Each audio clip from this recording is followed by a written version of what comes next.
the most dangerous man in Boston wasn't the one holding the gun. It was the man who couldn't even stand up to shake your hand. Cillian O'Hara sat in the corner of the city's most exclusive restaurant, wearing a $10,000 bespoke suit, staring at a diamond-encrusted Rolex that ticked away the seconds of his 30th birthday. The chair opposite him was empty. It had been empty for 3 years, ever since the car bomb that took his legs and his innocence. He thought he was invisible, a broken heir to a criminal empire. He was wrong. A single mother with nothing to lose was about to walk out of the kitchen and change the underworld forever. Rain battered the stained glass windows of the Gilded Lily, blurring the neon lights of downtown Boston into streaks of crimson and gold. Inside, the atmosphere was hushed, the air thick with the scent of truffle oil, aged cognac, and quiet desperation. At table 4, the best table in the house, Cillian O'Hara sat motionless. To the casual observer, he was a tragic figure. His dark hair was swept back, his jawline sharp enough to cut glass, and his eyes were a piercing, icy blue that seemed to see everything and nothing at all. But beneath the waist, he was still. The sleek, carbon fiber wheelchair he occupied was a stark contrast to the velvet upholstery of the restaurant. He glanced at his watch. 8:45 p.m. His father, Declan the Iron O'Hara, was 45 minutes late. But Cillian knew better. Declan wasn't late. Declan wasn't coming. "Another scotch, Mr. O'Hara?" The maître d', a nervous man named Arthur, asked, hovering just out of arm's reach, as if Cillian's paralysis was contagious. "Leave the bottle, Arthur," Cillian said, his voice a low, gravelly rumble that betrayed none of the hurt burning in his chest. "And take the extra place setting away." "Sir, your father is busy running a city. Take it away." As Arthur scurried off, Cillian gripped the armrests of his chair until his knuckles turned white. 3 years ago, he had been the golden boy, the enforcer, the heir apparent who ran the docks with an iron fist. Then came the explosion on I-93. Now he was just a liability, a tax write-off for the O'Hara crime family. They kept him fed, clothed, and hidden away, paraded out only when they needed to pretend they had family values. In the kitchen, the swinging doors flew open, and Sarah Bennett wiped sweat from her forehead with the back of her hand. "Sarah, table 4 needs water. Now," her manager, a greasy man named Carl, barked. Sarah sighed, adjusting her apron. She was exhausted. Her 5-year-old son, Toby, was at home with a neighbor who charged by the hour, and Sarah was 3 months behind on rent. She had taken this double shift hoping for a miracle, but the Tuesday night crowd was stingy. "I'm going, Carl. Relax," she muttered. She grabbed a crystal pitcher and stepped out onto the floor. She scanned the room and saw him. Table 4, the VIP. The rumors about Cillian O'Hara were legendary in the North End. Some said he was a monster who ordered hits from his wheelchair. Others said he was a prisoner in his own family. Sarah didn't care about the rumors. She only saw the isolation. She saw a man sitting alone in a room full of people, staring at a flickering candle as if it were the only warm thing in the world. She approached the table. She didn't hover like Arthur. She stepped right up to the side of his chair. "Sparkling or still?" she asked softly. Cillian didn't look up. "Whiskey is fine." "Whiskey hydrates the soul, not the body," Sarah said, pouring the water into his glass before he could protest. "You look like you need both." Cillian's head snapped up. He wasn't used to being spoken to like a human being. Most people treated him like a bomb that might go off, or a piece of broken furniture. "Do you know who I am?" Cillian asked, his eyes narrowing. "I know you're the guy who's been staring at an empty chair for an hour," Sarah replied, her voice steady despite the flutter in her chest. She noticed the date on his Rolex, October 14th. Then she looked at the untouched dessert menu on the side of the table. "It's your birthday." Cillian looked away, ashamed. "Go away." Sarah hesitated. She should walk away. She needed this job. But she thought of Toby, waiting for her at home. She thought of how lonely her own birthdays had been since her husband died in Afghanistan. "I get off in 10 minutes, Sarah said. "Don't move." "I can't exactly run away," Cillian shot back, a darkly sarcastic edge to his voice. Sarah didn't flinch. She just smiled, a real, genuine smile that hit Cillian harder than a bullet. "Touché." She disappeared into the kitchen. 10 minutes later, Cillian was still there, debating whether to call his driver, Kyle, to drag him home. He was about to signal for the check when Sarah returned. She wasn't wearing her apron anymore. She was in a worn denim jacket and jeans, holding a small, slightly squashed cupcake with a single unlit candle stuck in the frosting. She pulled out the chair opposite him, the one his father was supposed to occupy, and sat down.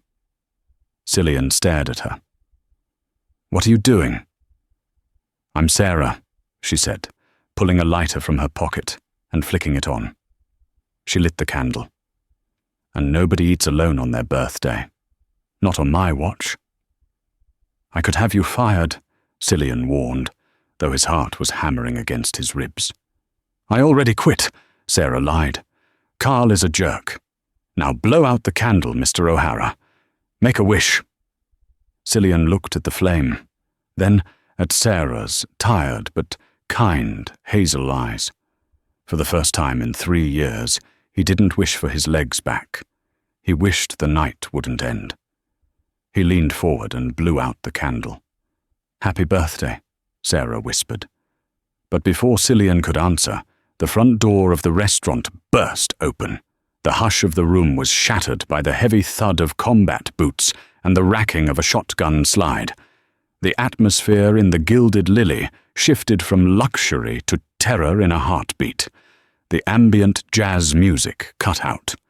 Patrons ducked under tables, the sound of crystal shattering echoing as someone panicked and knocked over a wine stand.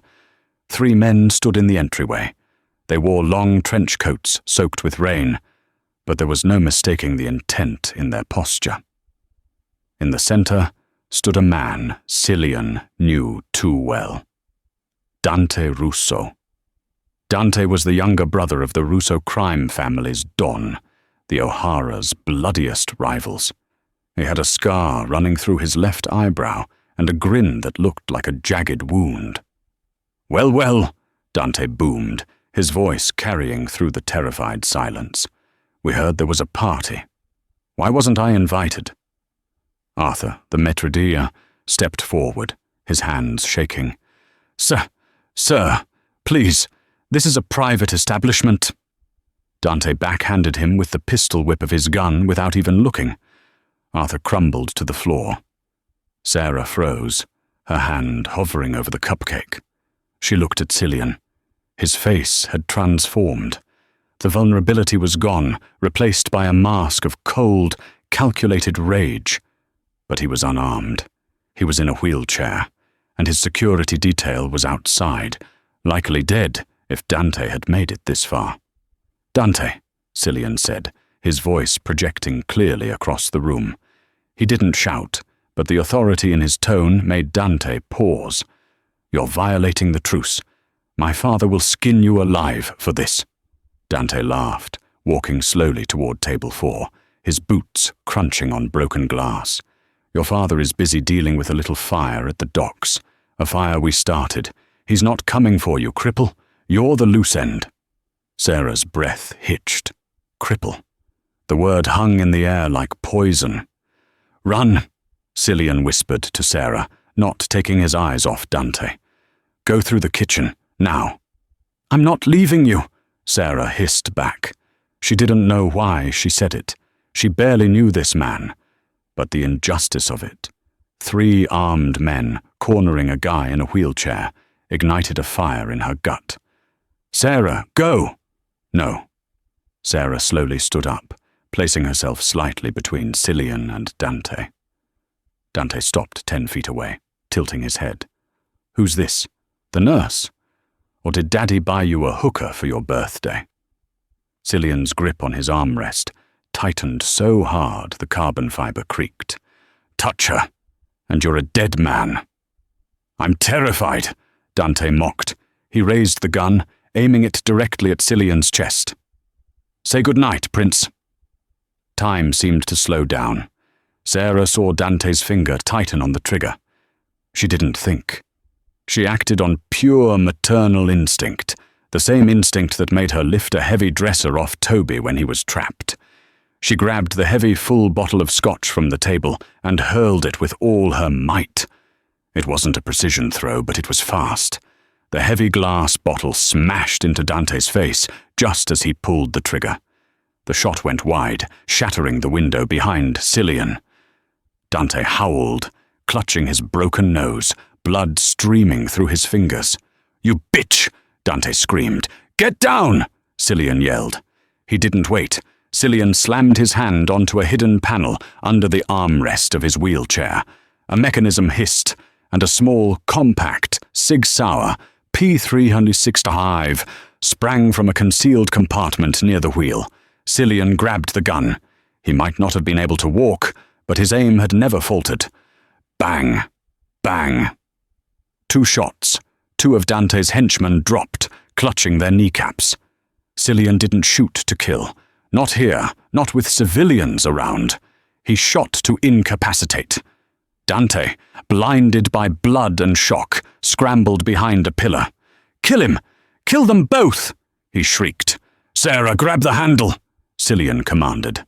Sarah, trembling but running on adrenaline, grabbed the handles of his wheelchair. Kitchen! She shoved the chair forward, sprinting toward the swinging doors. Bullets chewed up the wood paneling around them. They burst into the kitchen, scattering chefs and waiters. The back exit! Sarah yelled, steering him past the stoves. No, Cillian said, holstering his weapon and checking the clip. My driver is out front, or he was. We need to get to the alley. They burst out the back door into the pouring rain. The alley was dark, smelling of wet garbage and ozone. My car is around the block, Sarah panted, her hair plastered to her face. A beat-up Honda. It's not bulletproof. It'll have to do, Cillian said. He looked at her, really looked at her, for the second time that night. She was terrified, shivering, soaked to the bone, and she was the bravest person he had met in 10 years. Why did you do that? He asked, his voice low. I hate bullies, Sarah said, her teeth chattering.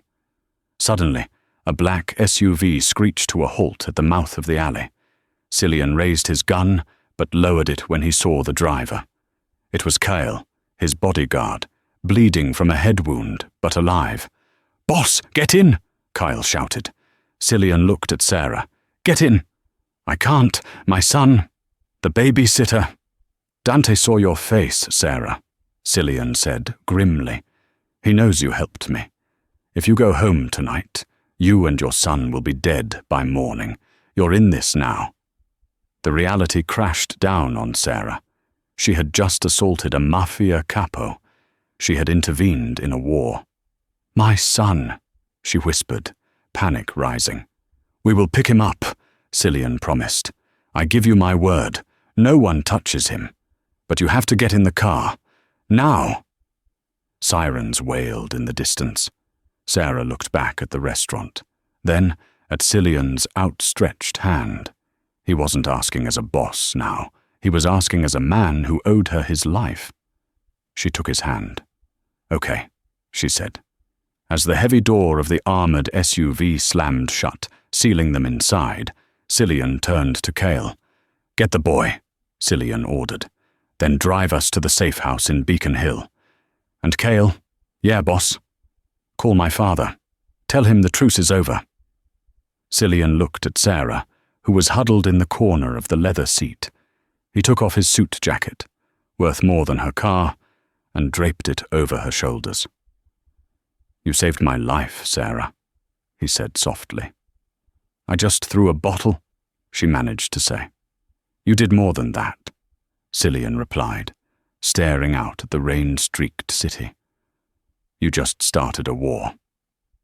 The ride to South Boston to pick up Toby was a blur of neon lights and adrenaline.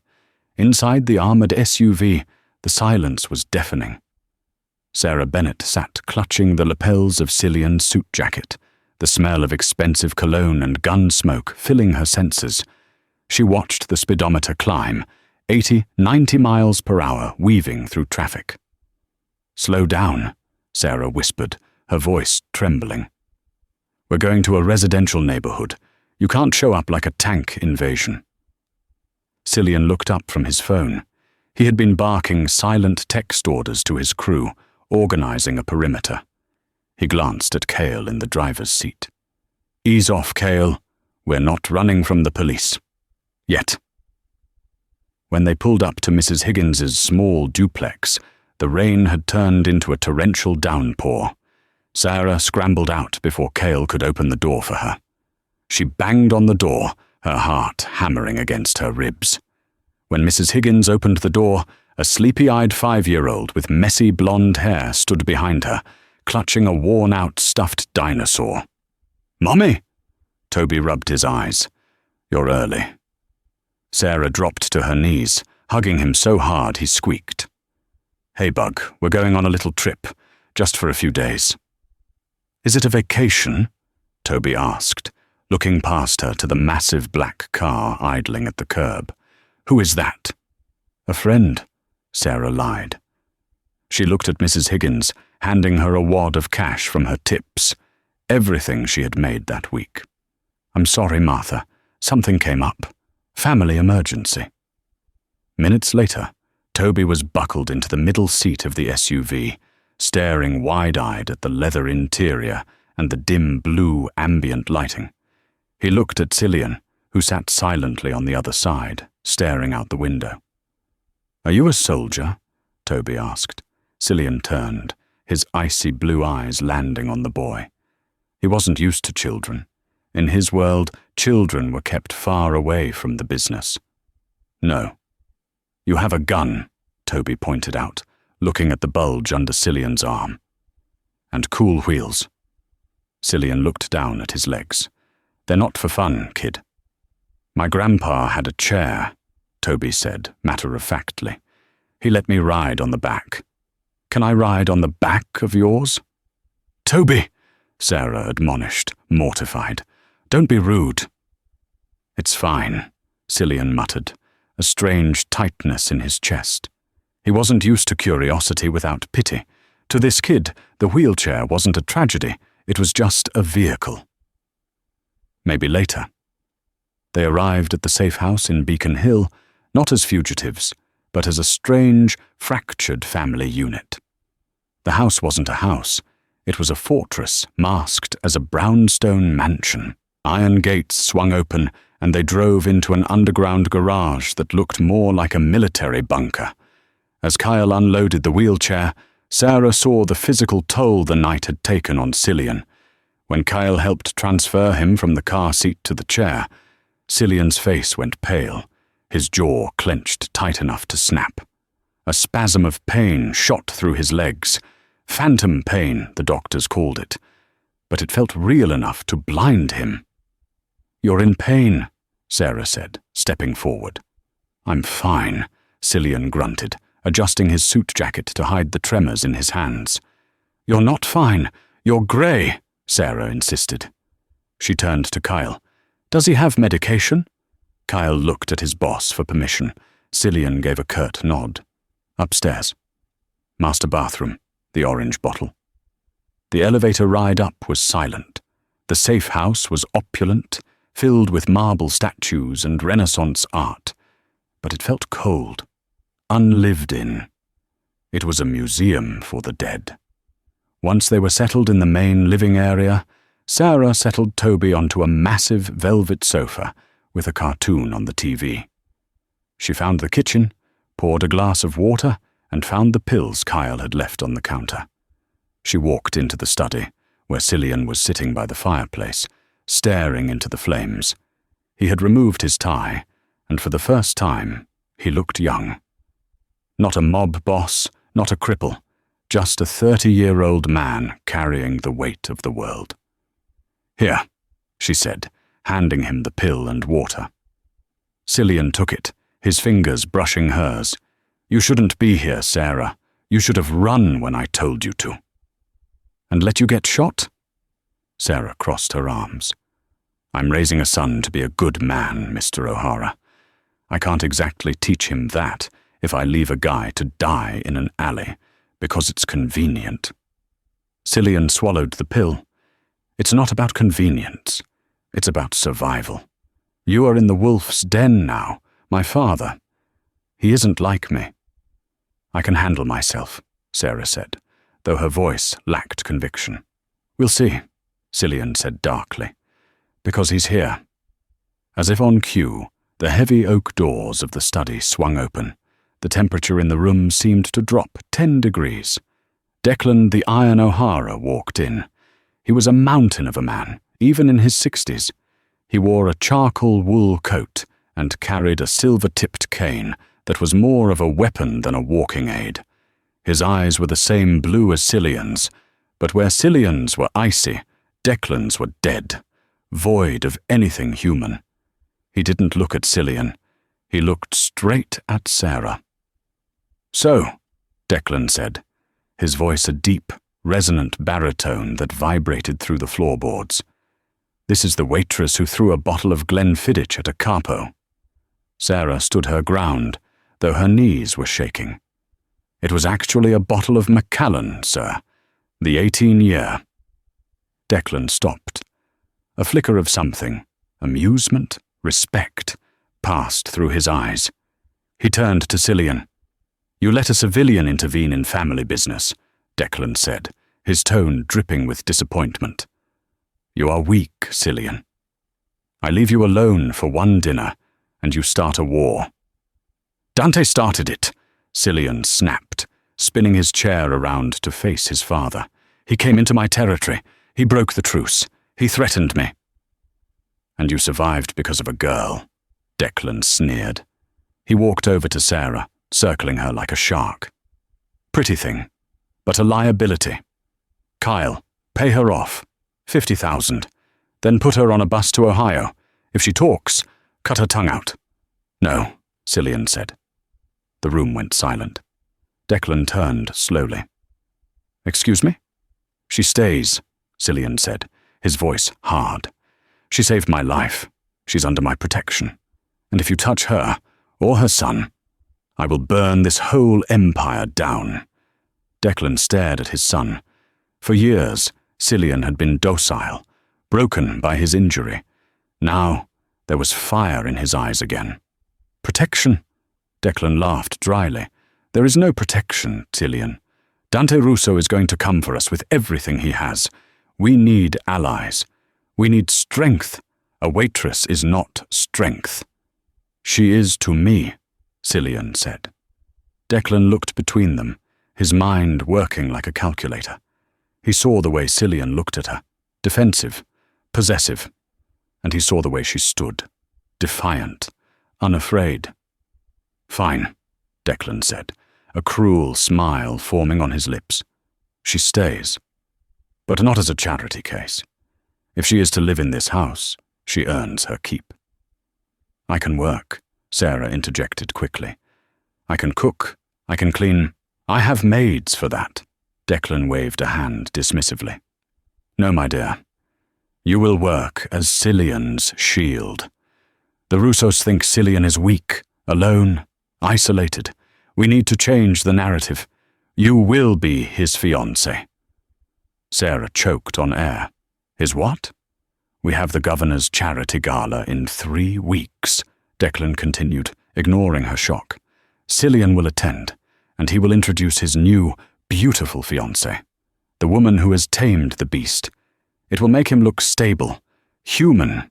It will give us the political cover we need, while I prepare to slaughter the Russos." "I'm not acting," Sarah protested. "I have a son. I can't be involved in your mob politics." "You are already involved," Declan said, leaning in close, his cologne smelling of cedar and old blood. "Dante Russo knows your face. The only thing keeping you alive right now is the O'Hara name. Take the ring, Sarah, or take your chances on the street." Sarah looked at Cillian. He looked sick, angry, but he gave a small, almost imperceptible nod. "Trust me," his eyes said. Sarah took a deep breath. She thought of Toby sleeping in the other room. She thought of the wolves at the door. "Fine," she whispered. "Excellent." Declan clapped his hands once. "Welcome to the family, my dear. Try not to get blood on the carpet." The next 2 weeks were a blur of transformation and tension. The safe house ceased to be a home and became a training ground. Sarah wasn't learning how to shoot a gun. Cillian forbade it, insisting that if she needed a gun, he had already failed. But she was learning how to be a weapon of a different sort. She was learning how to be an O'Hara. Declan hired a team of stylists, etiquette coaches, and PR specialists to descend upon the house.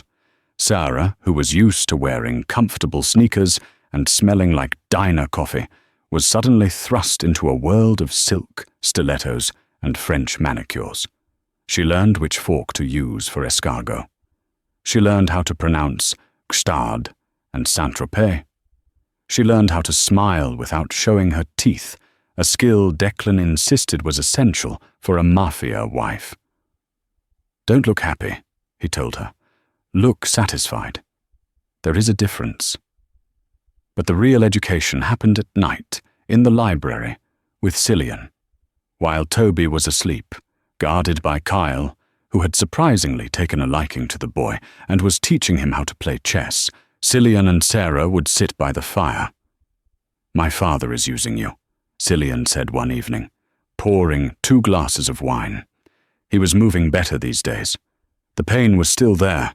Sarah could tell by the way he clenched his jaw, but the lethargy was gone. "I know," Sarah replied, kicking off her heels and curling her legs under her on the sofa.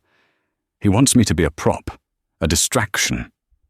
"You're more than that," Cillian said, his gaze intense. "You're the only real thing in this house." "Tell me about him," Sarah said. "Your father. Why do you let him treat you like an asset?" Cillian took a long sip of wine. "Because I am an asset. Before the accident, I was the enforcer. I broke legs. I collected debts. I was good at it. When the bomb went off, I lost my legs, but I also lost my use to him. In our world, if you can't stand, you can't lead." "That's bullshit," Sarah said hotly. "You're smarter than him. You're smarter than all of them. I've seen you managing the logistics on your laptop. You run the shipping lanes, don't you?" Cillian looked surprised. "You noticed?" "I was a waitress, Cillian. I notice everything. You track the containers. You manage the payroll. Your father might be the face, but you're the brain. Why don't you take over?" "Because the families won't respect a don who sits in a chair," Cillian said bitterly. "Then make them respect you," Sarah said, leaning forward. "Stop hiding in the shadows. That's what this gala is about, isn't it? Not just showing me off, showing you off." Cillian looked at her, and for a moment the distance between them vanished. He reached out, his hand covering hers. His palm was warm, rough with calluses from the wheelchair rims. "You're dangerous, Sarah Bennett," he whispered. "I'm just a mum," she smiled. "We're the most dangerous creatures on earth." Their moment was interrupted by Toby running into the room, wearing a plastic Viking helmet Kyle had found for him. "Cillian, look," Toby shouted. "Kale says I'm a warrior." Cillian's face softened instantly. He spun his chair around. "A warrior, huh? Where's your sword?" "I don't have one," Toby said sadly.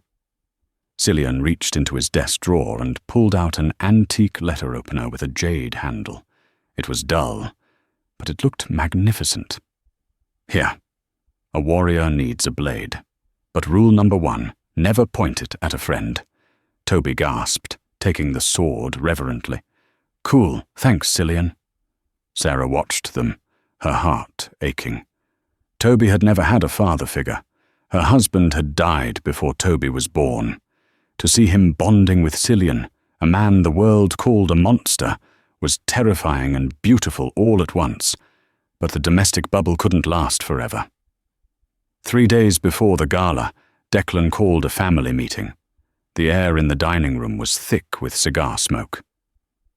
We have a problem, Declan announced, tossing a manila envelope onto the table. Dante Russo has been making moves. He's buying off the Port Authority, and he's put a bounty out. On who? Cillian asked, his voice low. On Sarah, Declan said. Sarah froze, her fork halfway to her mouth. He knows she's the weak link, Declan continued cold-heartedly. He thinks if he kills her, he breaks you. He wants to humiliate us before he kills us. Cillian's hand slammed onto the table, shattering a plate. He won't touch her. He will try, Declan said calmly. At the gala. It's neutral ground, technically. No weapons allowed. But Dante doesn't follow rules. He will make a move.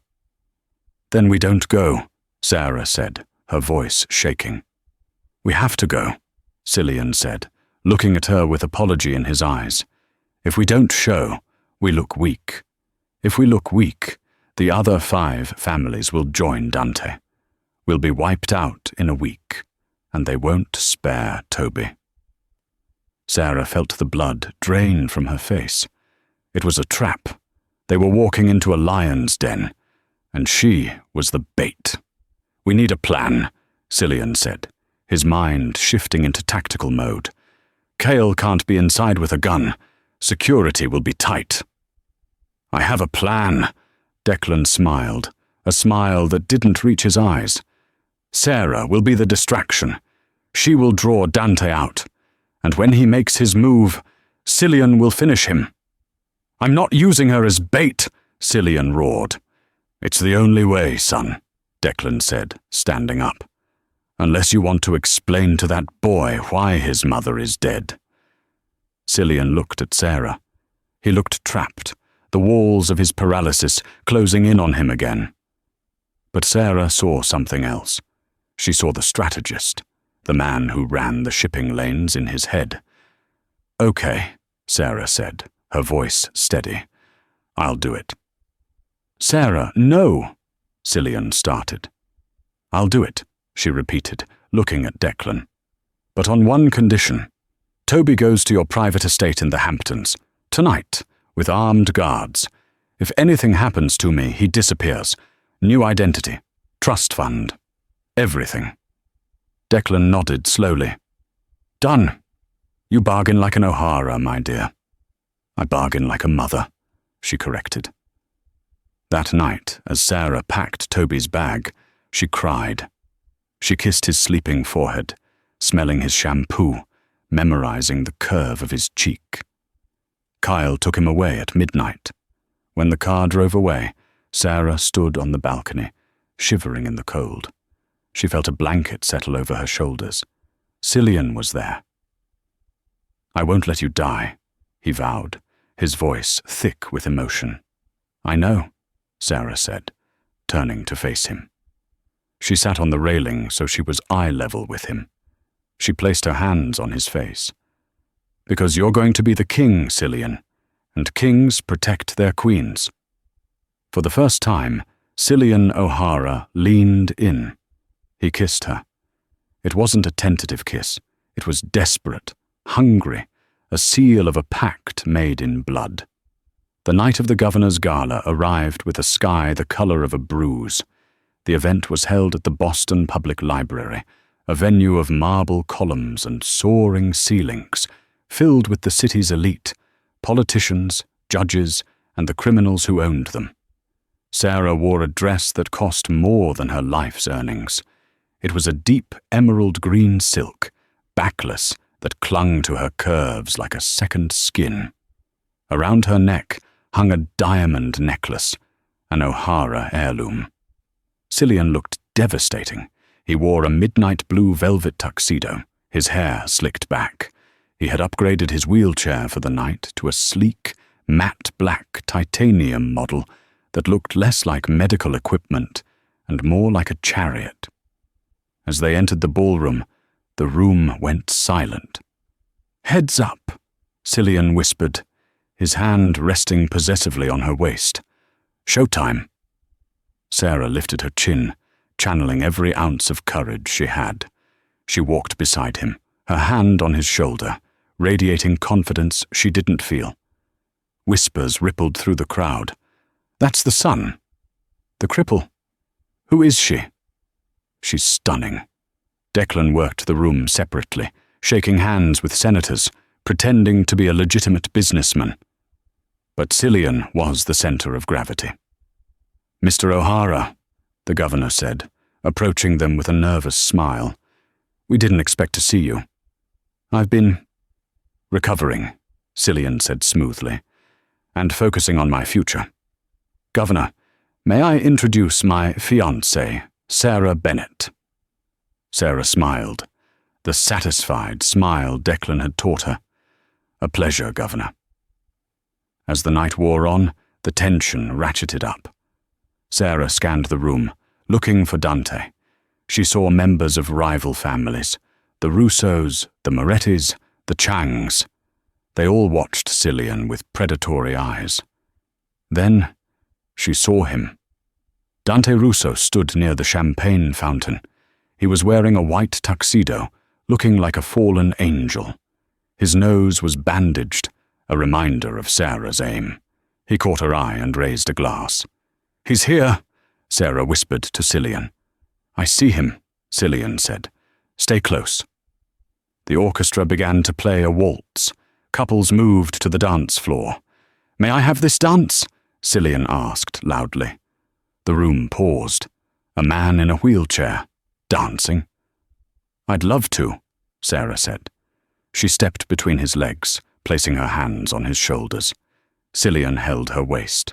He spun the chair with incredible precision, moving in time with the music.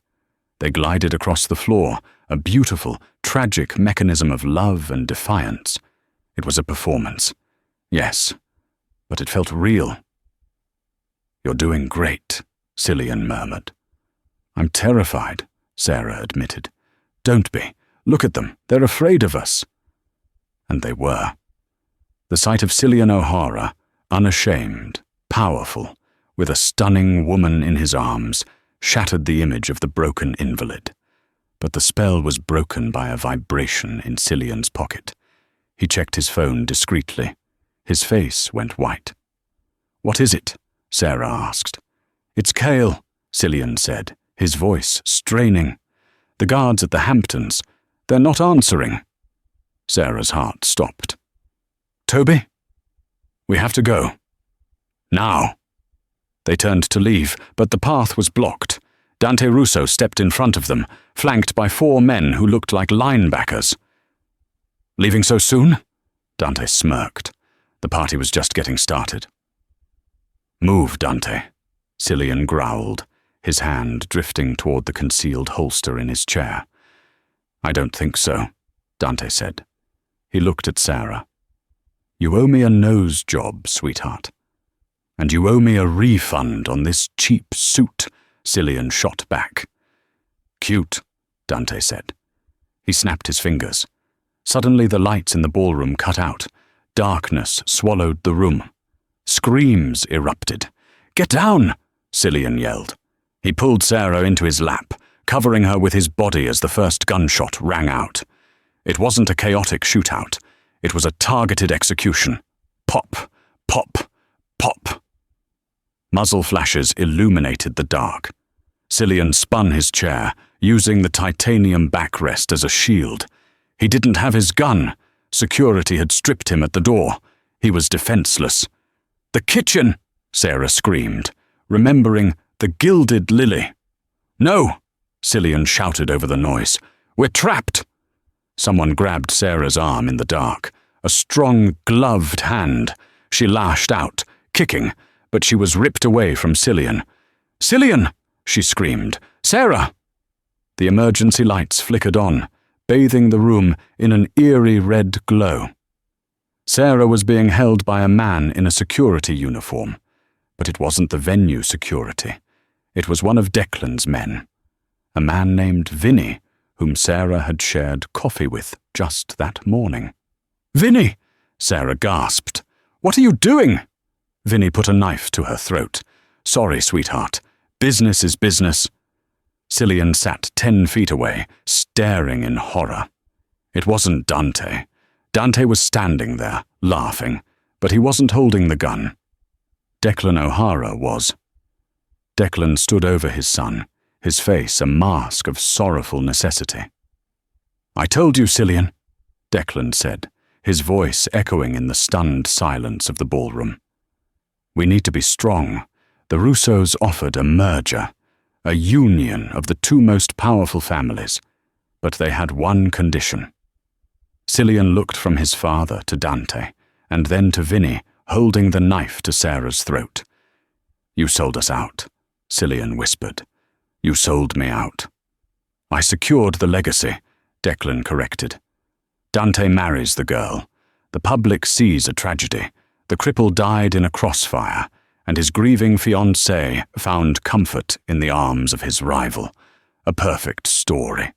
"She has a son!" Cillian yelled. "The boy is being taken care of," Dante grinned, stepping forward. "Don't worry, I'll be a great stepdad." Rage, pure and white-hot, flooded Cillian's veins. He looked at Sarah. She was crying, not for herself, but for Toby. "Let her go," Cillian said, his voice shaking. "No," Declan said. He raised his gun, pointing it at his own son. "Goodbye, Cillian." Sarah screamed, but Cillian didn't flinch. He looked his father in the eye and did the only thing he could do. He smiled. "You forgot one thing, father," Cillian said softly. "What's that?" "I don't rely on your security anymore." Cillian slammed his fist onto the armrest. A deafening crash exploded from the skylight above. Glass rained down like diamonds. 2 figures rappelled down from the ceiling on tactical lines, smashing into the floor between Cillian and Declan. They were dressed in black tactical gear, faces covered. They moved with a speed that defied belief. Bang! Bang! Declan's gun was kicked out of his hand. Vinny took a knife to the shoulder and dropped Sarah. One of the figures landed in a crouch next to Cillian. The figure pulled off a mask. It was Kyle. "Sorry I'm late, boss," Kyle grinned, racking a shotgun. "Traffic was a bitch. And don't worry, Toby is in the van outside. He's eating ice cream." Cillian looked at his father, who was now unarmed and trembling. He looked at Dante, whose smug grin had vanished. Cillian picked up his father's gun from the floor. He checked the chamber. "Now," Cillian said, his voice echoing with the authority of a true king. "Let's finish this dance." The ballroom of the Boston Public Library had transformed from a sanctuary of high society into a kill box. The scent of expensive perfume was instantly replaced by the acrid, metallic tang of cordite and fear. Cillian sat in the center of the chaos, his hand steady on his father's gun. The arrival of Cale and his private mercenary team, men paid not from the family coffers, but from Cillian's personal cryptocurrency accounts that Declan didn't know existed, had shifted the balance of power in seconds. "You think this changes anything?" Declan spat, though he backed away, his hands raised. "You are half a man, Cillian. You can't run this city without me." "I've been running this city for 3 years from a chair while you played golf and shook hands," Cillian replied, his voice deadly calm. He didn't shout. He didn't need to. The silence that followed his words was heavier than any scream. Dante Russo, realizing the trap had snapped shut on his fingers, made a desperate move. He lunged for a discarded pistol near the champagne fountain. "Don't!" Cillian warned. Dante didn't listen. He grabbed the gun, spinning around with a feral snarl. Bang! Cillian didn't hesitate. He fired a single shot. It wasn't a warning shot. The bullet struck Dante in the shoulder, spinning him around and sending him crashing into the table of hors d'oeuvres. Crystal platters shattered, sending shrimp and glass flying. Dante groaned, clutching his bleeding shoulder, his white tuxedo now stained a gruesome red. "Secure him," Cillian ordered Kyle. Kyle moved with military precision, zip-tying Dante's hands behind his back before he could even catch his breath. Now it was just Cillian and Declan, father and son, the creator and the broken creation. Sarah scrambled up from the floor, her emerald dress torn at the hem, her chest heaving. She rushed to Cillian's side, not to hide behind him, but to stand with him. She placed a hand on his shoulder, a silent anchor in the storm. "You knew," Sarah whispered, looking at the tactical team surrounding the room. "You knew they would betray you." "I suspected," Cillian said, his eyes never leaving his father. "My father loves power more than his own blood. I saw the bank transfers last week, large sums moving from our accounts to shell companies owned by the Russos. He was paying a dowry for my death." Declan's face twisted into a mask of ugly rage. "I did it for the family name. An O'Hara never shows weakness. You are weakness personified, look at you, sitting in that chair like a broken toy." The words echoed through the cavernous hall. The guests, cowering under tables, watched in terrified fascination. This was a Shakespearean tragedy playing out in real time. Cillian lowered the gun slowly. "You're right, Father. I am broken. My legs don't work. I will never run again. I will never dance properly. But I learned something in this chair that you never learned standing tall." "And what is that?" Declan sneered. "That loyalty isn't bought, it's earned." Cillian gestured to Cale, to the mercenaries, and finally to Sarah. "You ruled through fear. People waited for you to die. I ruled through respect.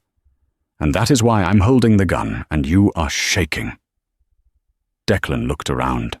He saw the faces of his own capos, men like Vinny, who were now looking at Cillian with a mixture of fear and awe. They saw the shift. The old lion was toothless. The young wolf, injured as he was, had the bite. "Vinny!" Cillian called out to the traitor, who had held the knife to Sarah's throat. Vinny froze, blood dripping from his shoulder where Kyle's team had winged him. "Boss, I was just following orders." "Whose orders?" Cillian asked softly. Vinny looked at Declan, then at Cillian. He dropped his knife. "Yours, boss. Only yours." Declan gasped. "You traitorous rat." "Take him away," Cillian said, dismissing his father as if he were nothing more than a nuisance. "You can't do this," Declan screamed as two guards grabbed his arms. "I am the Don. I am the Iron O'Hara." "You're retired," Cillian said, cold. "Take him to the basement of the safe house. We'll discuss his severance package later." As Declan was dragged out, kicking and screaming, the room fell silent. Cillian turned his attention to Dante Russo, who was being hauled up by Kyle. "And him?" Kyle asked. Cillian looked at Dante. "He touched Sarah. He threatened her son." Dante spat blood on the floor. "Go to hell, cripple." Cillian wheeled his chair forward until he was inches from Dante's face. "I'm already there, Dante. I've been living in it for 3 years. I'm just the landlord now." Cillian looked at Kyle. "Send him back to his brother, in pieces. Let the Russo family know that Boston belongs to the O'Haras, and let them know that anyone who threatens my family will wish they were dead long before they actually are." Kyle nodded grimly and dragged Dante out the back exit. The adrenaline began to fade, replaced by a crushing exhaustion. Cillian's hands began to shake. He holstered the gun and looked up at Sarah. His eyes were wide, vulnerable, searching for rejection. He had just orchestrated a coup, ordered the torture of a rival, and imprisoned his own father. He waited for her to run. "Sarah," he rasped. Sarah didn't run. She knelt down on the blood-spattered marble floor, ruining her dress completely. She took his shaking hands in hers. "Is Toby really okay?" she asked, her voice fierce. "Kyle sent the proof of life before he dropped in," Cillian said, pulling his phone out to show her a picture. It was Toby, sitting in the back of a tactical van, grinning with chocolate ice cream all over his face, wearing a headset that was too big for him. Sarah let out a sob of relief, burying her face in Cillian's lap. "I'm sorry you had to see this," Cillian whispered, stroking her hair. "I'm a monster, Sarah. You know that now." Sarah looked up, tears streaking her makeup. She looked at the carnage around them, then at the man who had burned the world down to keep her safe. "You're not a monster," she said firmly. "You're just a man who had to make a choice, and you chose us." "Always," Cillian vowed. "Always you." Police sirens began to wail in the distance. The real world was intruding on their war zone. "We have to go," Cillian said, his demeanor shifting back to the boss. "The police are on my payroll, but we can't be here when the cameras arrive. Kyle's team will handle the cleanup." He signaled to the remaining guards. "Get the car." As they moved toward the exit, Cillian stopped. He looked back at the empty wheelchair ramp that led up to the stage where the governor had been standing. He looked at the shattered glass of the skylight. "Are you okay?" Sarah asked. "I'm tired," Cillian admitted, "but for the first time in a long time, I don't feel alone." They exited into the cool night air. The rain had stopped, the city lights reflected on the wet pavement, shimmering like diamonds. Kyle was waiting by the SUV, the back door already open. "Where to, boss?" Kyle asked. "The safe house?" "No," Cillian said. "That house is a tomb. Take us to the Hamptons. I want to see the boy." "Yes, sir." As the car pulled away, leaving the ruins of the old regime behind, Cillian O'Hara took Sarah Bennett's hand. He didn't look back. The king was dead. Long live the king. 6 months later, the sun hung low over the Atlantic Ocean, casting long, golden shadows across the sprawling lawn of the O'Hara estate in the Hamptons. The air smelled of salt spray and freshly cut grass. It was a world away from the grime of the Boston docks and the suffocating luxury of the Gilded Lily. Cillian sat on the patio, a laptop balanced on his knees. He was dressed casually now, a cashmere sweater and dark jeans. The wheelchair was still there, of course, but it was no longer a cage. It was a throne from which he commanded an empire that now stretched from Boston to New York. The merger with the Russos had happened, but not in the way Declan had planned. After Dante's return to his family, the Russos had crumbled. They surrendered their territories within a week. Cillian was now the undisputed heavyweight of the East Coast underworld, but he didn't run it like his father. There were no drugs, no human trafficking. Cillian pivoted the family business into high-stakes logistics, cybersecurity, and construction. It was still organized crime. Bribes were paid, knees were occasionally broken when contracts were violated, but the blood washed off easier. "You're working too hard," a voice called out. Cillian looked up. Sarah was walking across the grass, holding 2 glasses of lemonade. She looked radiant. The stress lines that had defined her face in the restaurant were gone, replaced by a glow of contentment. She wore a simple sundress, her hair loose in the wind. "Someone has to pay for Toby's Lego addiction," Cillian quipped, closing the laptop. "He doesn't need more Legos, Cillian. He needs a warehouse for the ones he has." Sarah laughed, handing him a glass. She sat on the edge of the patio lounger next to him. Where is the little terror?" "Kyle is teaching him how to fish down at the pier," Sarah said, rolling her eyes. "I think Kyle is more excited than Toby. I saw him buying a bucket of worms this morning." Cillian chuckled. Kyle, once the most feared hitman in Boston, had turned into a glorified nanny, and he loved every minute of it. "And my father?" Sarah asked, her voice dropping slightly. It was the one shadow that still lingered. "He's comfortable," Cillian said, his face hardening slightly. "The facility in Vermont is secure. He has his books, his garden, and no telephone access. He is retired, Sarah. Permanently." It was a mercy Declan didn't deserve, but Cillian refused to be a patricide. He would not let his father's darkness turn him into a butcher. Sarah reached out and touched the simple gold band on Cillian's finger. They hadn't done a big wedding. Just a judge, Cale, and Toby in the living room. 2 months ago. It was quiet. It was perfect. "You know what today is?" Sarah asked, a mischievous glint in her hazel eyes. Cillian frowned, checking his watch. "April 14th, tax day." "No, you unromantic goof," Sarah laughed. "It's been exactly 1 year." Cillian paused. "1 year since what?" "Since I walked up to table 4 and told you that nobody eats alone on their birthday." Sarah smiled softly. "Well, technically your birthday is in October, but today is the anniversary of the day we met properly, the day you came back to the restaurant." Cillian looked at her, the memory washing over him. The rain, the empty chair, the single cupcake, the way she had looked at him, not as a cripple but as a man. "You saved me," Cillian whispered. "I was drowning in that chair, Sarah. I was waiting to die." "And you saved me," Sarah replied. "I was drowning in debt and loneliness. We're a matched set, O'Hara." "Hey, Mum! Dad!" The shout came from the direction of the beach.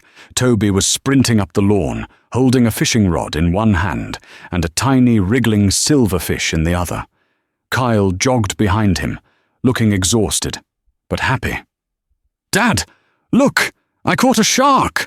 Toby screamed, skidding to a halt in front of them. Cillian's heart skipped a beat. "Dad." It was the first time Toby had used the word. He usually called him Cillian or boss, a bad habit picked up from Cale. Cillian stared at the boy. He felt a lump form in his throat, a sensation more intense than any pain he had ever felt.